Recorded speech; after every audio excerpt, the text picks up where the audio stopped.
How did she get inside your head? Why do so many men obsess over her? This isn't just about one woman. Maybe it's a lust, a haunting pattern. The truth is not love. It's something older, something darker, a force you don't fully understand, but feel every time her memory returns like a whisper you didn't invite. She isn't calling. She isn't texting. She may not even remember your name, but somehow she still owns real estate in your mind. You check her profile, you hear her voice in silence, you measure every future woman against a ghost you never truly had. What exactly are you obsessed with? It wasn't just her face, her body, or her words. It was how you felt in her presence. Like you were chosen. Like you were finally enough. In that moment, you weren't lonely. You weren't invisible. You were seen. You were desired. And for a man starved of inner worth, that feeling becomes a drug. You don't crave her. You crave who you were when she looked at you like that. That's the obsession. In this video, we're going to expose the hidden force that drives so many men to chase, crave, and collapse over women. You'll discover how ancient psychology, modern media, and emotional wounds combine to create a powerful illusion, one that hijacks your identity without you realizing it. We'll explore Carl Jung's theory of the anima, the mechanics of projection, the impact of childhood neglect, and the way the internet turns desire into addiction. By the end, you'll understand not just why the obsession started, but how to finally break it. Stay with me until the end. This isn't just about women. It's about the part of yourself you've been chasing in someone else. The real story doesn't begin with her. It begins long before, with the first wound you buried, the affection you didn't receive, the approval you never earned, the masculine soul trained to suppress, to perform, to chase, but never feel. Carl Jung had a word for this invisible force, the anima. Not a woman, but the feminine inside you, unconscious, unhealed, and constantly searching for a home in someone else. When you don't face her, you project her onto real women, onto fantasy, onto a love that feels holy but breaks you like a curse. This is the hidden machinery behind so many obsessions. It's not weakness, it's misdirection. You weren't taught to understand your longing, only to chase something outside yourself to fix it. But what if she was never the answer? What if the woman you're addicted to is only a mirror? And what you've been running from was always you? There's a secret most men don't know they're carrying. It doesn't speak in words. It whispers in desires, in obsessions, in longings that seem to come from nowhere and yet shape everything. Carl Jung called it the anima, the feminine archetype buried deep in the male unconscious. She is not a woman. She is the idea of woman, the emotional mirror, the fantasy muse, the inner siren that pulls a man not toward love, but toward the missing pieces of himself. Every time he sees her in someone else, he thinks it's fate. He believes he's found the one, but what he's really found is a reflection. Because most men don't fall in love with women. They fall in love with their projection of the anima, a composite of childhood warmth, maternal validation, unreachable comfort, the soft voice that says, "You are enough." And if you didn't hear that voice growing up, if you were neglected, dismissed, shamed, or told to stay strong when you were breaking inside, then that voice doesn't just feel comforting, it feels like salvation. So when a man meets a woman who resembles the anima, who speaks to that buried ache, he becomes captivated, not by her, but by what she represents. She becomes a myth, a psychic drug, a living promise that everything broken might finally be made whole. This is why obsession blooms where logic fails. She becomes the cure to every unnamed illness, the face of every lonely night, the answer to a question he doesn't know how to ask. And it's why he doesn't see her clearly, because she was never just a person. She was a doorway to a wound, to a longing, to a part of himself that he hoped she could complete. The truth is unsettling. The woman he thinks he loves might be real, but the version of her he clings to is not. It's his anima, his fantasy, his unconscious screaming through a smile. Until he confronts this inner force, he will continue to chase shadows, calling it romance, calling it destiny, when really it's just a man trying to fill a hole in his soul with someone else's body. It begins subtly, a glance, a spark, a message, something small, yet it hits like a wave, unexpected and overwhelming. His heart races, his chest tightens, his world shifts. He believes he's falling in love. But what's really happening is far more complicated and far more dangerous. He isn't seeing her. He's seeing what she unlocks inside him. Psychological projection is one of the most powerful and invisible forces in human connection. Carl Jung described it as the unconscious act of transferring your own inner contents onto someone else. When a man hasn't integrated his anima, his unconscious emotional self, he doesn't relate to women as people. He relates to them as symbols, mirrors, movies playing inside his own head. She becomes the screen onto which he projects his unlived emotions, unprocessed childhood needs, and unmet desires. He's not falling for her. He's falling for the fantasy, for what she represents. And this fantasy becomes addictive. Neuroscience backs this up. Every interaction triggers tiny dopamine hits, anticipation, validation, the thrill of the unknown. It's not love, it's a chemical high, a loop of reward and craving that mimics addiction. This is why obsession forms so quickly, why a single compliment or a few texts can spiral into emotional dependency. It's why men idealize women they barely know, why ghosting can feel like betrayal, why rejection doesn't just sting, it collapses a fantasy world he's constructed and clung to. The more distant or mysterious she is, the more powerful the projection becomes. She stops being a person, she becomes a myth, a savior, a siren. In these moments, he isn't thinking clearly. His anima has taken control and his brain is drowning in chemicals. He reads into everything, hangs on to every word. He starts to believe she's different, special, sent by fate. Then comes the love bombing, the grand gestures, the declarations. Not because she asked for it, but because he's trying to secure the high, to ensure the fantasy doesn't vanish. He needs her to keep playing the role he wrote for her, even if she never auditioned for the part. And when she doesn't, when reality breaks through the projection, it's devastating. The crash mirrors withdrawal, confusion, anger, shame. He blames her for changing, for leaving, for not being who he imagined. But she never was. She never could be. He wasn't in love. He was intoxicated.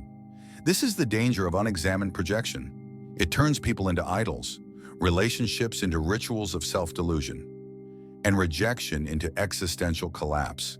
Because he wasn't just losing a person, he was losing his fantasy, his dopamine cycle, his imagined wholeness. Until he confronts the anima within, he will keep seeking women to complete him.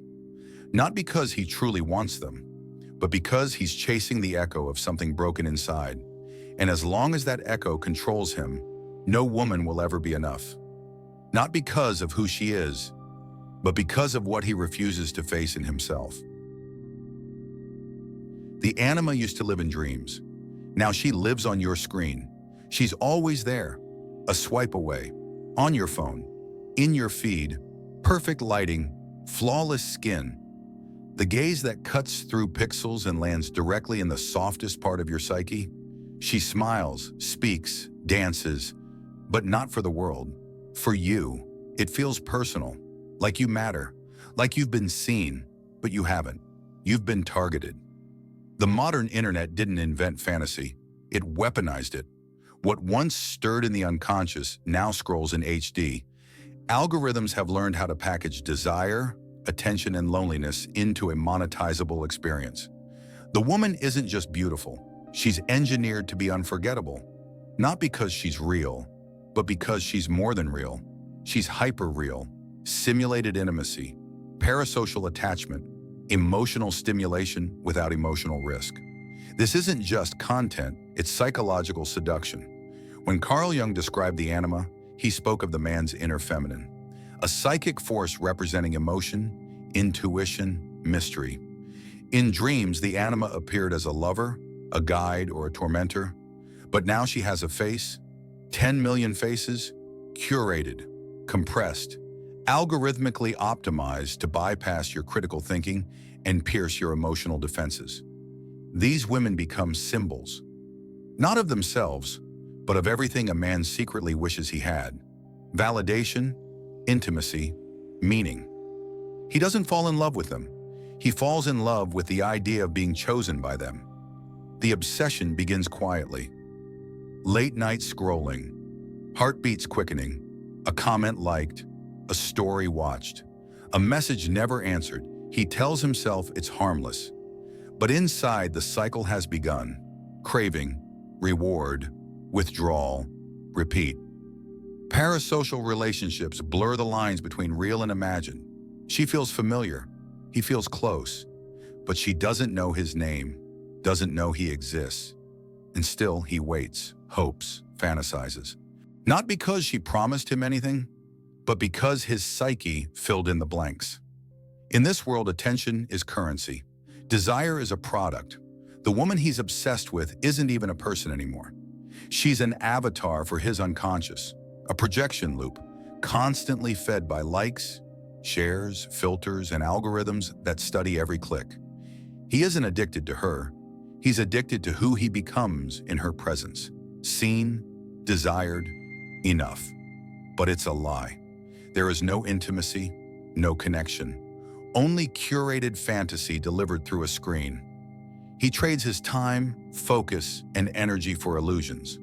The anima no longer guides him inward.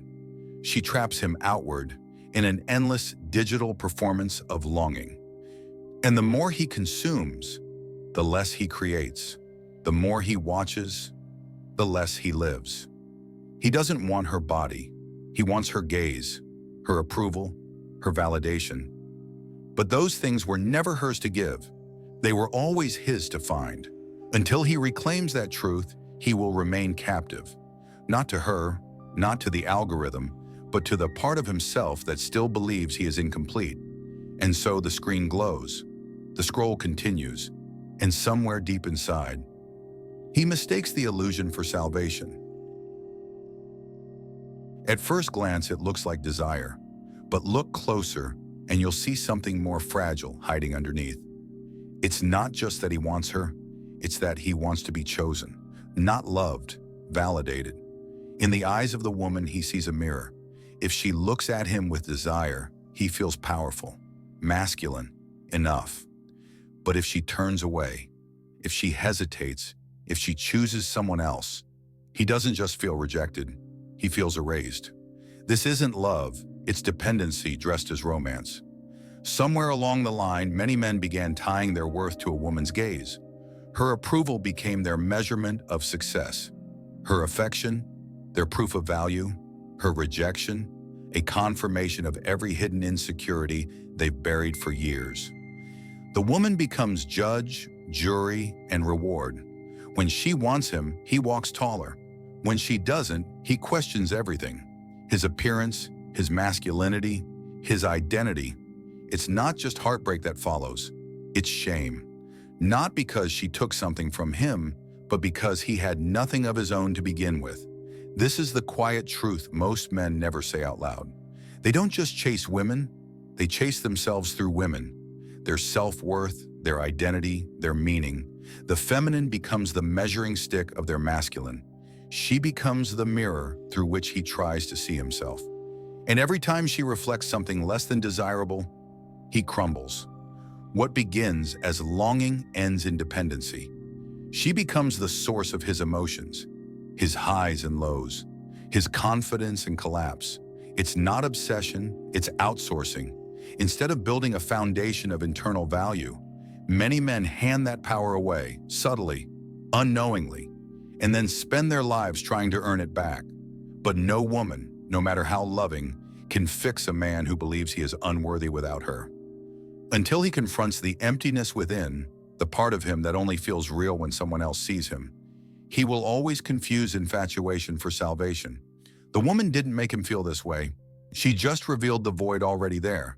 And so the cycle continues. The more he chases her approval, the further he drifts from himself.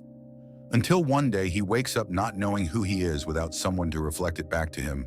And in that silence, he finally hears the question he's been avoiding his whole life. Who are you when no one is watching? She is not his enemy. She is not his fantasy. She is his test. Nietzsche did not romanticize woman. He didn't demonize her either. In his eyes, she wasn't a villain nor a victim. She was something far older, a force of nature, a mirror held to man's face, not to flatter him, but to confront him, to expose him. She does not ruin the weak man. She reveals him. The real danger isn't who she is. It's who he becomes in her presence. He doesn't crumble because she's powerful. He crumbles because he's fragile and always was. He doesn't obsess because she's a goddess. He obsesses because she fills the space where his soul should be. The feminine, in Nietzsche's philosophy, isn't salvation. It's confrontation. It doesn't complete a man. It exposes his incompleteness. Men don't fall apart because of women. They fall apart because of the illusions they build around them. The projections, the fantasies, the belief that someone else could redeem what they've never faced in themselves. She doesn't betray him. She tests him. She doesn't emasculate him. She reflects that he never stood in his power to begin with. And here lies the dark irony. The more a man escapes himself, the more obsessed he becomes with her. Not because of who she is, but because of what she distracts him from. His void, his indecision, his passivity. The feminine becomes the battlefield where the masculine must confront his own chaos. She becomes a spiritual forge, not to be worshipped, not to be blamed, but to be understood. This is not about love. This is about awakening. The man who seeks the woman to save him remains a boy. The man who sees the woman as his reflection begins to grow. Nietzsche wasn't warning men about women. He was warning men about themselves. Because no woman can destroy a man who has already faced his own darkness. The obsession ends when the projection collapses, when the chase stops being about her and starts becoming about who he must become. It starts slowly. At first, she inspires him, makes him feel alive, capable, worthy. His world sharpens in her presence. The music sounds better, food tastes richer, life feels like a movie. She is the plot. But then something shifts, not in her, in him. She stops being a woman and becomes a purpose. The gravity of his existence starts to revolve around her approval, her attention, her presence. When she smiles, he feels whole. When she withdraws, he crumbles. She becomes the weather of his soul, and without realizing it, he disappears. His ambitions shrink, his boundaries dissolve, his friends fade. He censors his thoughts, filters his emotions, walks on eggshells, not because she demands it, but because he's terrified of losing her. Every decision passes through the lens of her reaction. His nervous system doesn't belong to him anymore. It belongs to her moods. This isn't love. This is worship, but not of her, of the fantasy he projected onto her, the image he needed to survive his own inner emptiness. Over time, that projection turns into obsession. The lines between desire and dependency blur. Jealousy rises, anxiety festers, paranoia grows. He checks her texts like scripture, studies her silence like it holds a divine meaning. And if she pulls away, rage, despair, collapse. Because she didn't just hold his heart, she held his identity. This is where obsession becomes pathology, where the anima isn't integrated but weaponized against him, where a man loses his internal compass and becomes a shell, animated only by her gaze. Psychologically, this is annihilation, codependency disguised as romance, emotional servitude in the name of devotion. The man who once wanted to be loved now lives to avoid abandonment. And in this darkness, he either breaks or becomes manipulative, desperate, controlling. Anything to keep the illusion alive. Anything to avoid facing the terrifying truth that she was never the cure. She was the distraction from a disease he never healed. He gave her everything, except the one thing she couldn't carry for him, his soul. This is the price of projection. When a man makes her everything, he becomes nothing. A man doesn't escape obsession by avoiding women. He escapes it by facing himself. The illusion was never her fault. It was his unconscious crying out, searching for something he couldn't name. So he gave it a face, a voice, a body. He mistook chemistry for meaning, projection for love. And every time she pulled away, it felt like abandonment. But it wasn't. It was exposure. The anima, his inner feminine, was never meant to be found out there. She was meant to be integrated within. Carl Jung didn't say to silence her. He said to listen, to confront the parts of himself he projected, his emotional hunger, his need for nurture, his longing to be seen. These weren't flaws. They were wounds. And they could only be healed through conscious effort, solitude, reflection, discipline. Not through distraction, not through desire.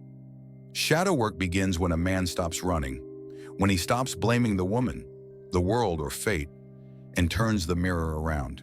He looks at the boy within who never felt enough, who was taught to measure his worth through conquest, approval, validation, who turned the feminine into a savior because he was never allowed to hold himself. The truth is, no woman can complete a man who has abandoned himself. Only he can restore what was lost through presence, purpose, integrity. This isn't about becoming cold. It's about becoming whole. The anima, once a fantasy, becomes a guide, a voice of creativity, intuition, balance, no longer a drug, no longer a ghost, just part of him, no more, no less. He doesn't chase illusions anymore. He doesn't need to. He stands grounded, centered, still capable of love, but not possessed by it, no longer enslaved by the longing to be chosen, because he has chosen himself. And that's when the spell breaks. Not when she leaves, but when he awakens. He realizes the obsession was never about her. It was about what he thought she would fix. Now he knows she was never the answer. She was the question that led him back home. The woman he obsesses over doesn't exist. Not the way he remembers her. Not the way he imagines her. She's not a person. She's a projection, a symbol of something deeper, older, and far more dangerous. She is the fantasy wrapped around his emptiness, the story he tells himself to avoid telling the truth. She wasn't the answer. She was the excuse, because facing himself was too terrifying, too uncertain, too quiet. So he chased the echo of someone else, hoping she would drown out the silence inside. He wanted her to complete him, to redeem him, to give his life a center he couldn't find on his own. But no one can give you what you refuse to claim. He begged her to see him, to choose him, to love him enough to fix what he wouldn't confront, not realizing he was never really chasing her. He was chasing the part of himself he left behind, the boy who wasn't held, the man who wasn't seen, the soul that was told it wasn't enough. She became the mirror for all of it. He made her a goddess, then blamed her when she didn't act like one. He called it love, but it was fear, dependency, escape. Now he sees it. The obsession wasn't desire, it was avoidance. And freedom doesn't come from winning her back. It comes from walking away from the story altogether. The story that said she would save him. The truth is, she never could, because she was never real. She was the question, and the answer was always within him. So he stops waiting, stops chasing, stops asking to be chosen, and chooses himself. That's where it ends. That's where it finally begins. So now you know, the woman you couldn't stop thinking about was never the answer. She was the mirror, the symbol, the unfinished story inside you. You weren't chasing love, you were chasing wholeness. And the moment you stop asking her to fix the wound, you finally begin to heal it yourself. If this spoke to something buried deep in you, then don't let it fade. Comment below, share what part hit hardest. Someone else might see your words and wake up too. Like this video if it helped you see through the illusion. And subscribe, not just for more content, but for more clarity, more truth, and more of the journey you were meant to take. Your obsession wasn't your weakness, it was your compass. Now, follow it inward.